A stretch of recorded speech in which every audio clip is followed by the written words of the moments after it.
Hello, Cookbook friends, and may the 4th be with you. This is your host, I know, this is your host, Kaiti and Carrie. On this Minisode, we are here to talk about, obviously, Star Wars cookbooks. So, it is May 4th, and on this lovely Tuesday, it's obviously only fitting. So, Carrie, have you ever hosted a Star Wars-themed party? I have not, although I'm a huge Star Wars fan. We did back in the day before all my friends started having their babies and couldn't party anymore. We used to have Battlestar Galactica parties because it was on the air at the time and Star Wars didn't have all these animated, etc. So I've actually never picked up a Star Wars cookbook, although I bought one for my friend's kid Bradley for his birthday a couple years ago. Oh. But I do have a fun Star Wars story because I'm old and I got to see all the original 3 movies in the theater. So after we saw Star Wars, we became obsessed and I wanted to be Princess Leia. And I was so excited that I share the same name with Carrie Fisher, who played Leia. And my friends and I would have big fights over whether her name is pronounced Leia or Leia because Luke says it one way and Han says it the other. Damn it. What? I never picked up on that. I prefer Leia because it sounds anyway. Yes.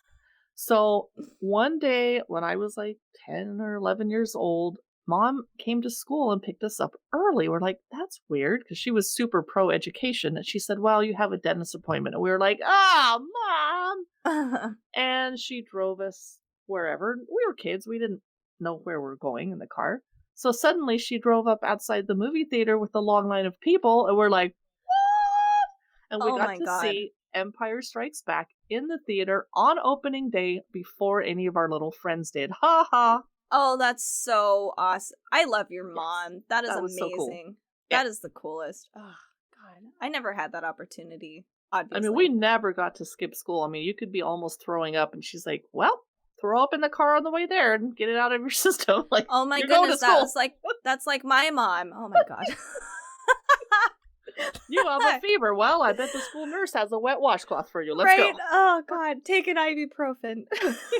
Goodness gracious. What is your Star Wars geeky life like? We've never actually done a party, but my closest, bestest friend and I and my husband, we would marathon movies often, so that includes Lord of the Rings and Harry Potter. But we did, because both my husband and my best friend love Star Wars. Oh my goodness. They totally geek out on it. But we love to make a bunch of food and just binge watch all of the Star Wars movies. Yeah. So, and obviously that took, more than a weekend. Now it would take way more than a weekend to do with 9 movies. But we've not done like an actual Star Wars party, but I would really like to. And it would be super fun to actually cook Star Wars-oriented food. Oh, yeah. So that's why I'm really excited to see what kind of cookbooks we could use or, recipes and stuff to actually make that dream come true. So I want to start off with this cookbook. It's called The Star Wars Cookbook, Han Sandwiches and Other Galactic Snacks. It came out on September 25th, 2018, so really not that long ago. It's by Laura Starr. It actually comes with Star Wars-shaped sandwich cutters or cookies, whatever you want to use those cutters for, so that you can actually make your sandwiches. Do they have a Millennium Falcon? They have a little Chewy sandwich. Okay. A little Chewy face. You can chew on Chewy. Yeah, yes, I think they do have the Millennium Falcon. My bad. I'm obviously really bad with this Star Wars thing. So that's fun that you can it actually comes with the tools that you need. I wish all cookbooks did that. But this is really probably a more kid-oriented or focused cookbook because, it's highly sandwich involved. You can still have sandwiches, though, at parties, and they actually make I personally think they make great, dishes for people. They're just super easy to whip together, and then everybody can enjoy an awesome Star Wars sandwich, and we could sit down and watch Star Wars all day. Or it's even clean, too. You can have your sandwich and dress up, like have a Star Wars-themed Halloween party, and you can have fun. Yeah, there's a lot of cool things you can do with it. I want to do theme parties, but there's always a couple of jerky, wimpy friends that show up not wearing anything, and I'm like, you had 5 months notice to get a costume together. Come on. I know, and their Ugh. excuses, I'm dressed as myself. And it's like, And I can't really afford a bodyguard to stand at the front door and just not let them in. It's like your best friend, like, I love you, but you're not coming to this party. Exactly. So some of the recipes in here that are really, really fun are, there's a hyperspace energy sandwich. They also have a bantha buns. Those are so cute.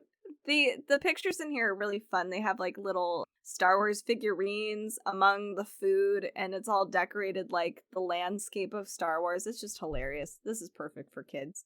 So this is, again, the Star Wars cookbook, Han sandwiches and other galactic snacks. So I am going to talk about the Star Wars Galaxy's Edge, the official Black Spire Outpost cookbook. It came out November 2019. It's by Chelsea Monroe Castle and Mark Sumerak, and it's inspired by the cuisine from the new Star Wars Galaxy's Edge themed lands at Walt Disney World in Disneyland, which I have not been to.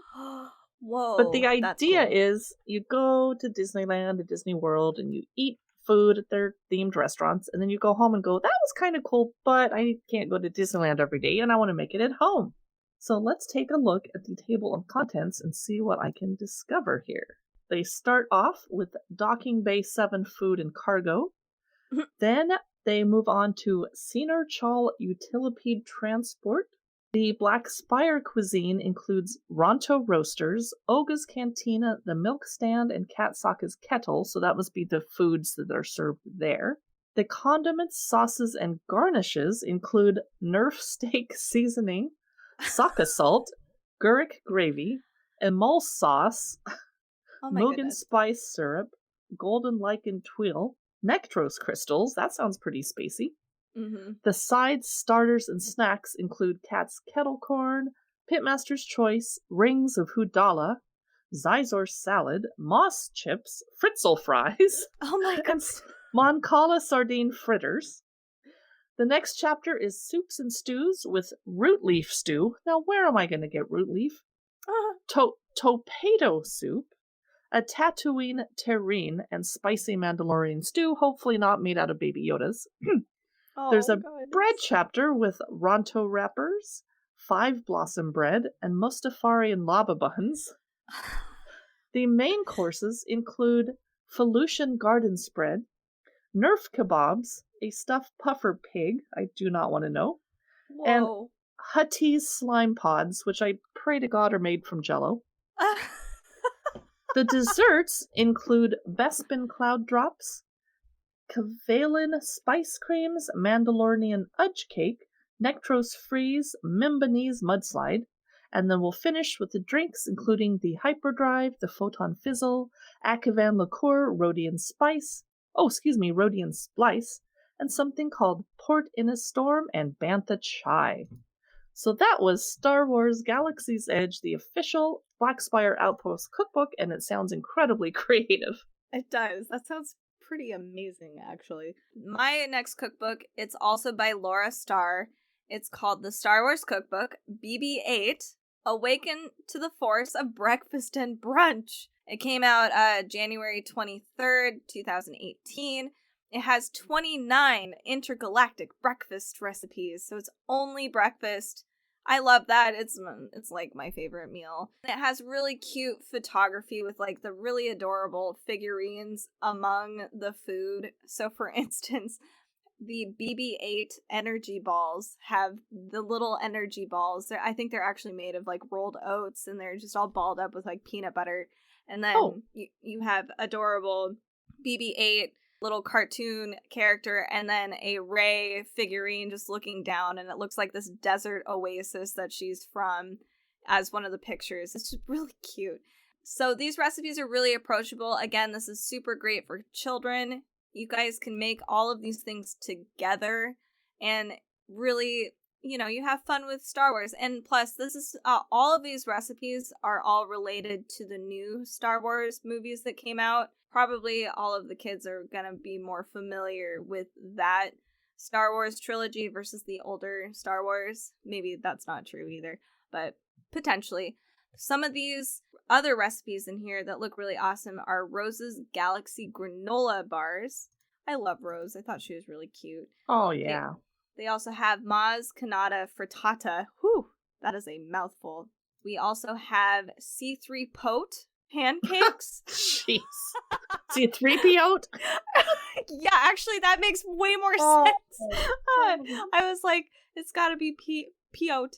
No, that's hilarious. And you've got a picture of C-3PO and BB there with, I think it's Han Solo, and a whole bunch of pancakes are surrounding them. And, you know, C-3PO is obviously looking worried as he is all the time.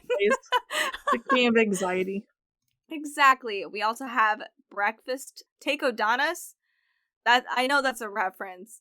I didn't really get into the new Star Wars, so some of these are probably not identifiable to me, to be honest, but these are really cute, especially if you love the new Star Wars trilogy, especially for the kids. And Brunch, it's the best combination of books in my opinion.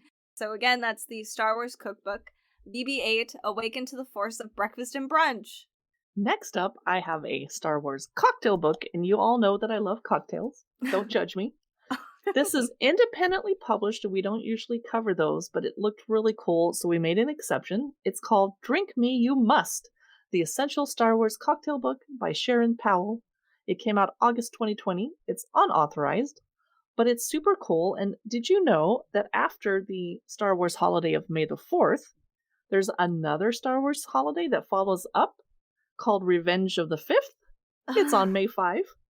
And it's a day dedicated to the dark side. So there's a Death Star cocktail, a Darth Maul cider. I'm going to peek inside and see what else I might be able to get a look at. There's a Yoda's Light Force, a Dark Force drink, a drink called Hoth Juice, Jabba the Hutt. Oh my goodness, that's cute.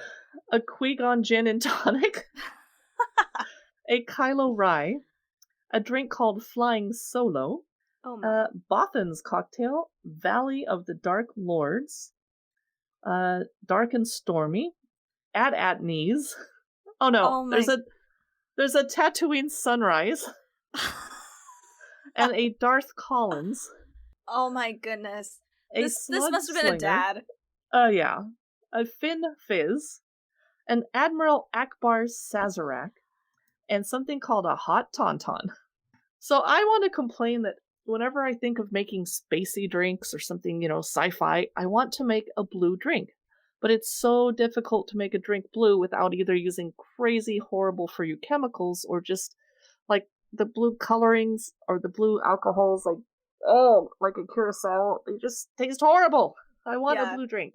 Right. Maybe this book will have some tips on that. It's called Drink Me You Must, the Essential Star Wars Cocktail Book by Sharon Powell.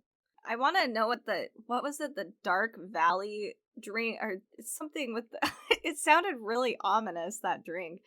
Anyway, my next book is called The Complete Star Wars Cookbook, Wookiee Cookies, Darth Malt, and Other Galactic Recipes.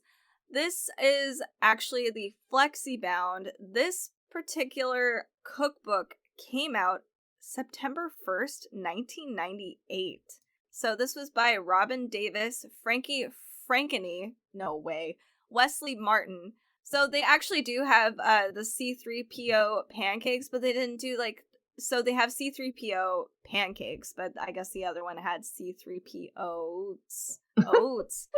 Some of the recipes in here are the Jawa Jive milkshakes, a Skywalker smoothie, a Yoda soda. Oh, that sounds fun. Oula La French toast. We also have a Bosque brownie, Darth Vader dark chocolate sundaes. Do I remember that they have a Boba Fettuccine too? I mean, this is dad jokes. Right? Oh, all of these recipes from all of these cookbooks. Some dads they were having a good old time. We have Greedo's burritos, and they're also playing on words too. They're like, okay, Han burgers. I can't. I'm gonna die. We have Ewok Eats. The cookbook is actually just divided up in a very basic way. We've got beverages to begin with, breakfasts, desserts, main courses, and then we have snacks and sides at the very end. and there's only a few recipes per chapter, maybe 5 or 6, so it's about 35 recipes are probably available in this cookbook. It's just really fun to make something for your friends if you're gonna do, a Star Wars marathon or a party, just any of those things, and just have. The only problem I have with this is like, is it gonna be sci-fi enough where they don't need to ask you, hey, what is this? And then you have to say, it is boba fettuccine. Yeah. So you don't have to constantly explain yourself. So That's I hope true. it looks super sci-fi for the most part. That is the Star Wars cookbook, Wookiee Cookies, Darth Malt, and Other Galactic Snacks. Our final Star Wars cookbook for the day is the Star Wars Galactic Baking, the official cookbook of sweet and savory treats from Tatooine, Hoth, and beyond, and it came out today, May 4th. Yay! That is very geeky. I know. It's by Inside Editions, and they do all the geeky, dorky cookbooks for nerds, and so they clearly know the importance of May 4th, so I really appreciate that they released this baking cookbook today. It has hilarious TIE Fighter sandwich cookies on the front, but I think it's s'mores, actually. It's graham crackers with chocolate outlines of the wings of the spaceship, and then a marshmallow in the middle. Oh, cute. Let's see if I can find... Oh, I'm looking for the table of contents. I see... This is very creative, and the photography, the food is set out like there's a forest of indoor log cake. So here's this beautiful jelly roll cake surrounded by, I'm assuming, meringue mushrooms, and then they laid it down in the forest and took a picture of it. Oh. They start off with dessert worlds in the table of contents, Bantha Blue butter sandwich cookies, Jakku junkyard treats, Tatooine sandies, BB-8 cakes, Rancor claws, Sith cookies, and pod race puffs. And there's also Mos Eisley Cantina cupcakes. Then they move into frozen worlds. They make a snowdrift meringues, Hoth cocoa cream puffs, R2-D2 ice cream cake, TIE Fighter ice cream sandwiches. Oh, that's what was on the front. I thought it was s'mores. It was TIE Fighter ice cream sandwiches. That's cute. That sounds good. Something called Wonton Tundra treats, and sugar cookie cutouts with Princess Leia's royal icing. Ooh. And then they move on to green worlds, Wicket moon pies, the aforementioned Forest of Endor log cake, Mon Mothma's focaccia, Resistance ration bars, green milk cake with chocolate drizzle, Life Day cake. Then they move on to cities and space stations, and of course they have Cloud City marshmallows, Coruscant croissants, Imperial Devil's food brownies, Proton torpedoes, carbonite cakes, trash compactor monster cookies. I want that. The final chapter is Swamp, Volcano, and Mineral Worlds with Mustafarian molten lava cakes, swamp vines, Yoda's root leaf rolls, and a Dagobah bog pie. Oh my goodness. That is very creative and clever, and the very few pictures I got a sneak peek at look awesome. I love great food photography. That is Star Wars Galactic Baking, the official cookbook of sweet and savory treats from Tatooine, Hoth, and beyond. Comes out on May the 4th be with you by Inside Editions. Thank you for listening to our minisode on geeky, dorky, awesome Star Wars cookbooks. You can listen to more of our Cookbook Divas podcast minisodes on Tuesdays, and our full-length episodes come out on Fridays. Don't forget to subscribe to us on YouTube, and peek in on us on Instagram and Facebook under Cookbook Divas, and if you're a Pinterest user, you'll occasionally see our videos uploaded there too. Goodbye, and May the 4th be with you.